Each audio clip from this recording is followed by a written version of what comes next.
Welcome to photo stitching, where individual photos are merged into a single image. In our first video, we shared 7 uses for photo stitching. We looked at what makes a good subject for photo stitching.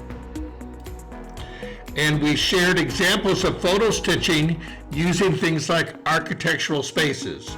We also showed how photo stitching can capture group events to give you the tools to create wonderful photo books. If you haven't watched the first video, please take a moment to see it. The video is available free on YouTube, and you can also order a free PDF guide to photo stitching. In this follow-up video, we're going to get into the specifics of using software to import, merge, and correct images. To begin, we're assuming you have seen the first video, have your photo stitching project identified, and have already taken the individual photos that will go into creating your photo merge. There are many photo stitching software programs available. We believe that going with an option that has a dependable history and a wide user base is a safe way to proceed.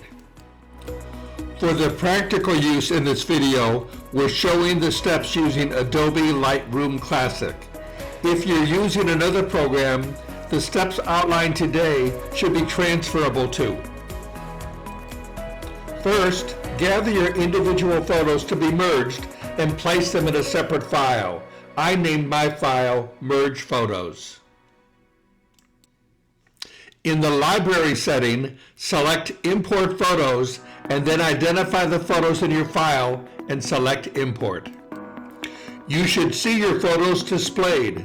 On the bottom panel, select all the photos. They should be illuminated to show they've been selected. In the library section, select Photo, then select Photo Merge as a subdirectory, then select Panorama as a subdirectory. Lightroom should respond by creating a preview file and show you the output. Select Merge. Lightroom should place the merge file on your screen with the individual photos. Now highlight the merge photo, and from the upper right headings, select the Develop option. Working in the Develop mode, crop, adjust, color correct, and make any other adjustments you'd like to make in the photo. Back in the Library mode, select File and export the final file to where you want to find it for emailing, printing, or incorporate it into your projects. That's it.